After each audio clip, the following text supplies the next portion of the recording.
नमस्कार. इंडियन व्हॉईसवरचा आजचा व्हिडिओ निमिष साने यांचा आहे. निमिष साने, ॲडव्होकेट रेश्मा रामचंद्र आणि अभिजित भोपळे यांनी इंडिया आघाडीला लिहिलेले पत्र किंवा अपील आहे.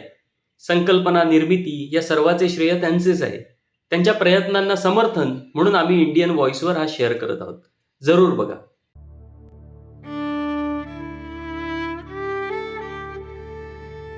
नमस्कार, मी निमिष साने.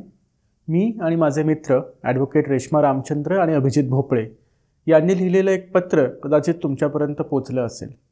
इंडिया आघाडीतील प्रमुख पक्षांना उद्देशून आम्ही हे पत्र लिहिलं आहे की येती लोकसभा निवडणूक त्यांनी एकजुटीनं लढवावी, हे आमचं त्याच्यात आवाहन आहे.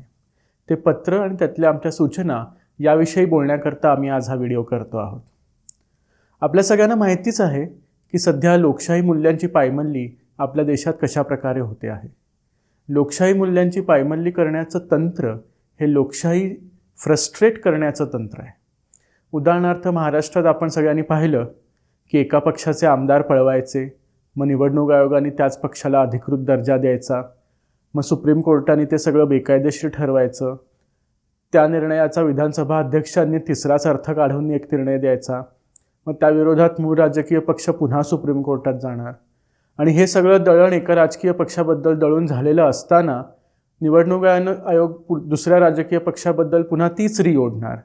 असं एकंदरीत वेळकाढूपणा चालढकल करत हे चालू ठेवायचं आणि तोवर बेकायदेशीरपणे सत्ताधाऱ्यांनी आपली सत्ता उपभोगायची, असं हे फ्रस्ट्रेशनचं तंत्र आहे. जेव्हा सगळ्याच निवडणूक आयोगासह इतर संवैधानिक संस्थांकडनं न्याय मिळेनासा होतो, तेव्हा जनतेनं करायचं तरी काय? तेव्हा डॉक्टर बाबासाहेब आंबेडकरांची आठवण होते. आपल्या संविधानात मार्गदर्शक तत्त्वांचा एक भाग आहे. ज्यातल्या तत्त्वांना जर सरकारनं पाळलं नाही तर त्यांच्याकडे त्याबद्दल काही कोर्टात दाद मागता येत नाही. मग ती ठेवायचीच कशाला, असा जेव्हा मुद्दा चर्चेत आला तेव्हा डॉक्टर आंबेडकर म्हणाले की जरी कोर्टात दाद मागता येत नसेल तरी जनता सर्वोच्च आहे आणि जनतेच्या न्यायालयात राजकीय पक्षांना याबद्दल जाता येईल आणि तिथेच त्यांचा न्याय होऊ शकतो. मला असं वाटतं की ही प्रतिक्रिया बोलकी आहे आणि ह्या सध्याच्या संदर्भात मला त्याची प्रकर्षाने आठवण होते की जनताच एक होऊन इथे न्याय देऊ शकते. पण जनतेने हे आपलं मत व्यक्त तरी कसं करावं? कारण जनतासुद्धा तितकीच हताश आहे, तितकीच चिडलेली आहे. रोज उठून हे जे फोडाफोडीचं राजकारण चाललं आहे त्यांनी काही त्यांना आवडत नाही आहे ते सगळं, आणि काही फार विचारवंतांची भूमिका असं नाही, जनसामान्यही खूप त्रस्त आहेत. एक रिक्षावाले काका मला म्हणत होते की इतकं सगळं त्यांच्या विरोधात बोलतात तरी तेच कसे निवडून येतात. दुसरे काका म्हणत होते की ते सगळं जाऊ द्या, ही सगळी निवडणूक लोकशाही वाचवण्यासाठी आहे. त्यामुळे हे मुद्दे जनतेचेही आहेत, पण हे व्यक्त करायला त्यांना एक सक्षम पर्याय हवा. कारण शेवटी त्यांना मतदान करायचं आहे आणि तिकडे एक राजकीय पर्याय हवा जिथे जाऊन हे मतदान करू शकतील. त्यामुळे ह्या भाजप विरोधी पक्षांनी एकत्र यावं आणि निवडणूक लढवावी, या संदर्भात त्यांना आवाहन करावं असं आम्हाला एक 7-8 महिन्यापूर्वीच वाटलं होतं, किंवा थोडं जास्तही असेल. मात्र तेव्हाच इंडिया आघाडीची स्थापना झाली आणि त्यांची सुरुवातीची वाटचाल बऱ्यापैकी समाधानकारक होती. सध्या मात्र चित्र असं आहे की बेरजेपेक्षा वजाबाकीच जास्त होताना दिसते आहे. याच्या मागची कारणं काय आहेत? हताशा आहे, भीती आहे, काय आहे आम्हाला माहीत नाही. पण आम्ही हे सांगू इच्छितो एक सामान्य नागरिक म्हणून या सर्व राजकीय पक्षांना की जनता तुमच्या पाठीशी आहे आणि त्याचा तुम्ही गांभीर्यानं विचार केला पाहिजे आणि एकत्र राहिलं पाहिजे आणि आपण ही लढाई जिंकू शकू, हा आत्मविश्वास तुमच्यात असला पाहिजे आणि आम्ही तो विश्वास तुम्हाला देऊ इच्छितो. आम्ही या पत्रात 6 मुद्दे मांडलेले आहेत. पहिला मुद्दा असा की आपापसातले मतभेद जाहीरपणे व्यक्त करू नका, खास करून जागा वाटपासंबंधीचे. कारण की कुठलीही मतभेदांचं भांडवल करून माध्यमातनं त्याच्यावरनं काहीही राळ उठवली जाऊ शकते. दुसरं असं की निवडणुकीची रणनीती, प्रयत्न याच्यात एकवाक्यता हवी, सुसूत्रता हवी.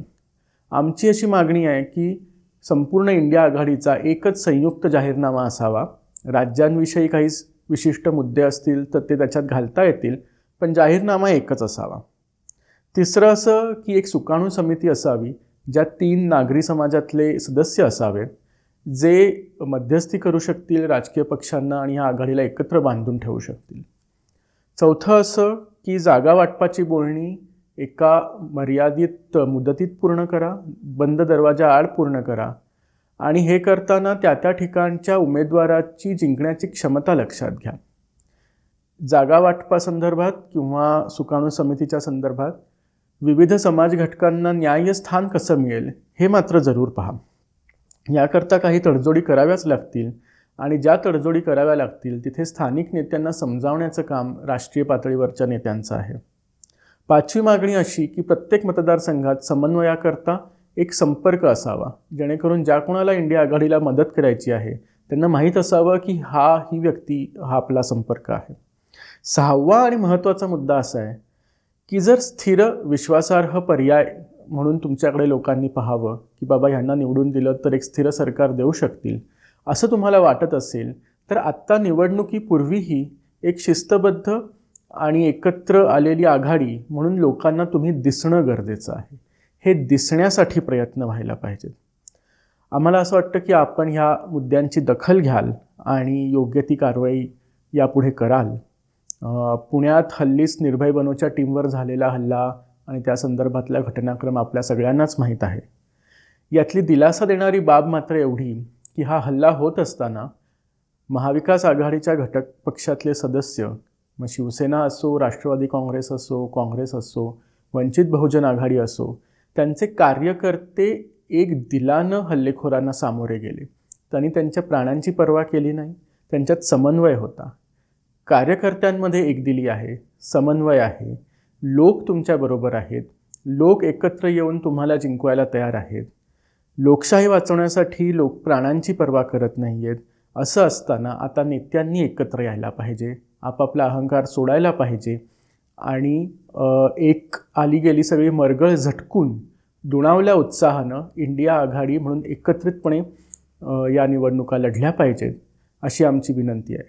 आपली ऐतिहासिक जबाबदारी ओळखून आपण यानुसार योग्य ती कारवाई त्वरित कराल अशी आम्हाला आशा वाटते.